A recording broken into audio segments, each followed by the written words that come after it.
Terima kasih Anda masih bersama kami. Bagi Anda yang baru saja bergabung, kami hadirkan kembali 3 berita utama hari ini.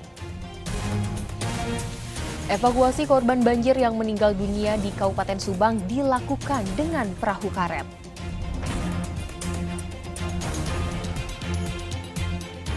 Hujan di Kabupaten Sukabumi mengakibatkan sebuah rumah di bantaran sungai ambruk karena tergerus longsor.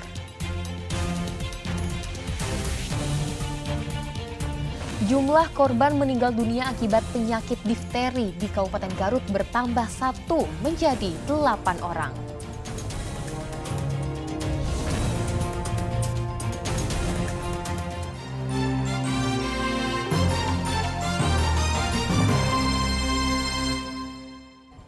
Kita ke informasi selanjutnya. Hujan yang mengguyur wilayah Sukabumi beberapa hari terakhir mengakibatkan sebuah rumah di bantaran sungai di Kabupaten Sukabumi tergerus longsor Senin pagi. Tidak ada korban jiwa akibat longsor karena para penghuni sudah diungsikan ke tempat lebih aman.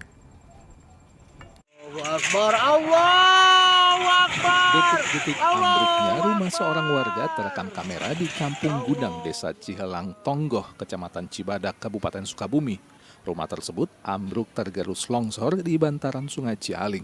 Saat kejadian, penghuni rumah sudah diungsikan, namun sejumlah perabotan rumah tangga tidak bisa terselamatkan. Sebelumnya memang sudah terjadi longsoran kecil, namun pada Senin pagi longsoran membesar dan membuat rumah ambruk. Hujan deras di wilayah Sukabumi masih terus terjadi. Warga yang tinggal di daerah bantaran sungai diimbau lebih waspada. Warga yang terancam tergerus longsor diminta agar mengungsi ke rumah kerabatnya yang lebih aman. Longsor nih. Ya, kejadiannya mulanya kan hujan deras gitu Pak, hujan deras gitu. Sedikit-sedikit sebenarnya udah lama udah pada retak gitu, tapi cuman nggak langsung bro gitu. Sedikit-sedikit malam kemarin jam 11, sedikit-sedikit jam 2 ambruk WC sama dapurnya.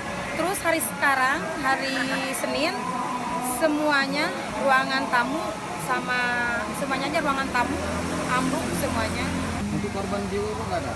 Untuk korban jiwa, alhamdulillah nggak ada, soalnya ya waktu hujan korban jiwa hati aja, korban hati aja. sama material mungkin nggak ketolong. Sama material. Material yang ada di dalam rumah? Iya, dalam rumah nggak bisa. Terjadi saat ini mungkin kemarin terjadinya tepatnya jam 2. Nah, tadi malam kita pun dengan BPBD sudah koordinasi dengan terdampak itu agar untuk sementara berhati-hati karena takutnya ada longsoran susulan. Kebetulan hari ini tanggal 27 Februari 2023, tepatnya hari Senin, kejadiannya ada longsor susulan jam 6 pagi yang otomatis yang kemarin itu atas nama penghuninya Bapak Sarman itu dapurnya udah tergerus lagi. Yang tadi malam pun kita udah berbicara itu udah ada sedikit kemiringan dari bangunan. Pak Sekdes, dari data desa ada berapa rumah Pak Sekdes yang kondisinya terkena erosi sungai ini? Kalau untuk data di desa untuk sementara ini ada dari tahun 2007 itu udah 8 rumah atau kakak yang dimana 2 rumah itu udah hilang akibat dari gerusan air sungai ini. Sudah terlaporkan belum Pak? Kalau untuk terlaporkan, kita dengan pihak BPBD Kabupaten kita udah melaporkan ke provinsi bahwa ada terjadi longsoran di bantaran sungai Cialing ini. Data Desa Cihelang menyebutkan sedikitnya 8 rumah warga yang berada di pinggiran sungai sudah tergerus longsoran. 2 diantaranya hanya terbawa arus sungai. Allahu Akbar. Asep Didi melaporkan dari Kabupaten Sukabumi. Hujan deras yang mengguyur dalam beberapa hari terakhir menyebabkan sebuah jembatan sepanjang 16 meter di Jalan Warung Pala, Kelurahan Muara Sari, Kota Bogor ambruk pada Senin pagi.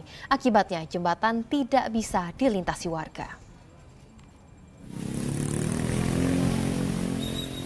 Jembatan penghubung antara Kampung Tajur dan Kampung Anyar, Kelurahan Muara Sari, Kota Bogor ini ambruk Senin pagi setelah tebing penahan jembatan tergerus aliran Sungai Cibalok. Ambruknya jembatan sepanjang 16 meter ini terjadi setelah turun hujan deras yang melanda kawasan Kota Bogor dalam beberapa hari terakhir. Ambruknya jembatan membuat aktivitas warga terganggu karena jembatan tersebut adalah akses utama masyarakat 2 RW. Warga yang memiliki motor dan mobil harus memutar lebih jauh ke jalur lainnya untuk bisa sampai ke tujuan. Kejadiannya saya kebetulan lagi di dalam rumah. Terus tiba-tiba tadi kurang jam 8-an lah. Tiba-tiba jadi mendadak gitu. Udah lama terkikis. Jadi bawahnya udah agak cepat tiang udah ngegantung. Jadi karena air hujan deras terus kan, malam itu dan bantuan terus. Kita tahu itu kan jadi tanahnya mau nggak mau dia tersebut. Makanya tiba-tiba bagusnya nggak ada yang lewat. Ya, buat bagian ini. Ya. Hubungan dengan curah hujan yang mungkin curah hujan yang cukup deras akhir-akhir ini, akhirnya pada hari ini tadi kejadian pukul 7.50-an akhirnya terjadi ambruknya jembatan ini gitu kan. Ya akhirnya dengan ambruknya jembatan ini akses warga masyarakat khususnya sampai pejalan kaki pun tidak bisa melalui jembatan ini.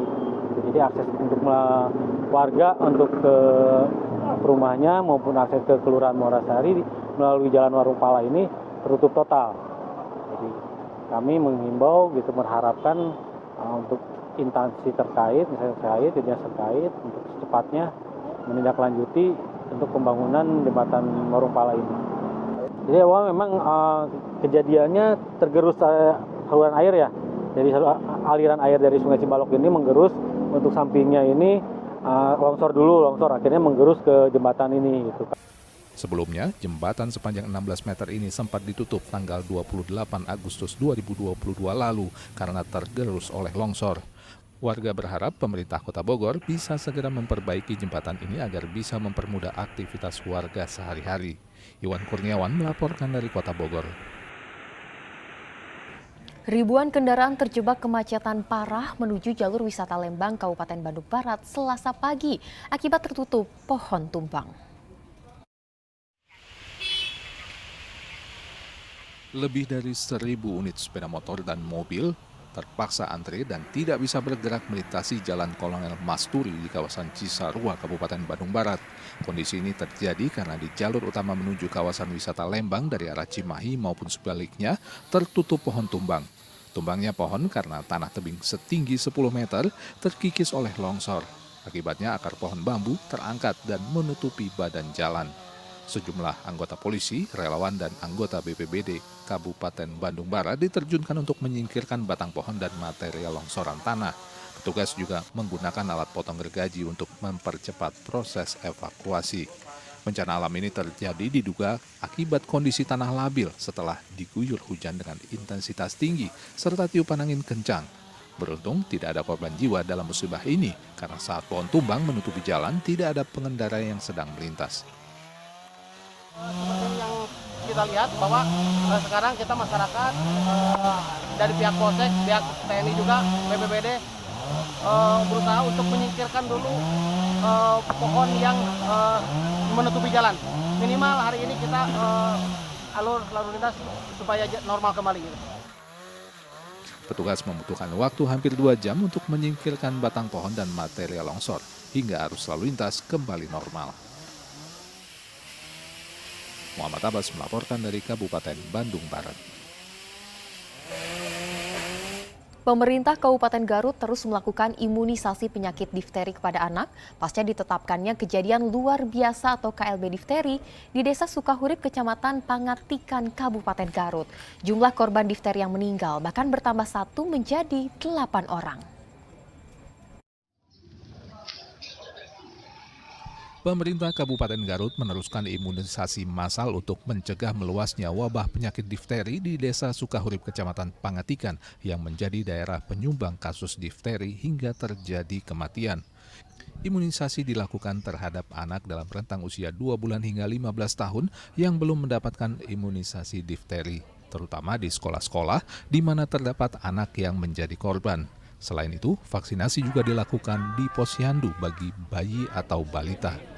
Tercatat ada sekitar 11.700 orang sasaran yang akan diimunisasi secara serentak di Kecamatan Pangatikan, terutama di Desa Sukahurip.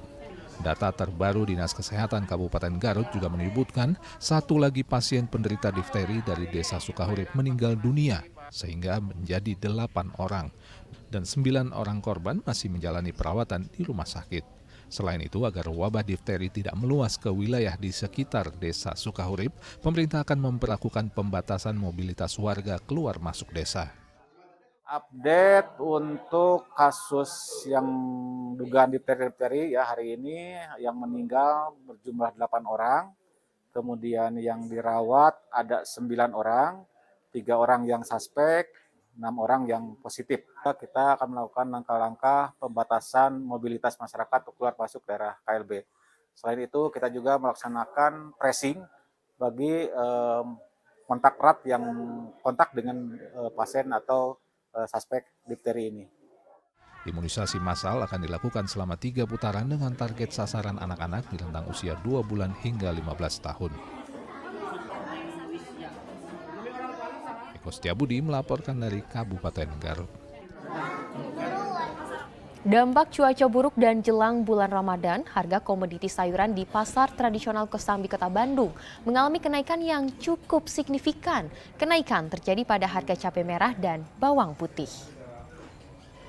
Harga cabai merah atau cabai Tanjung mengalami kenaikan yang cukup signifikan dari harga normal Rp50.000 per kilogram menjadi Rp55.000 hingga Rp60.000 per kilogram.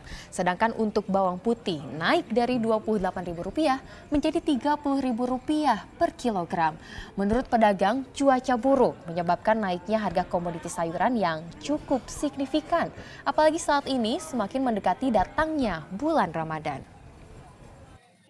2.000 itu juga kan belum yang busuk, belum itu apa susur lah ya. Untuk cabai apa yang naik, Bu? Cabai keriting, cabai Tanjung, terus rawit merah. Itu gara-gara apa sih kenaikan bawang dan cabai? Mungkin hujan, terus mau puasa lagi. Oh, jelang puasa. Biasanya gitu.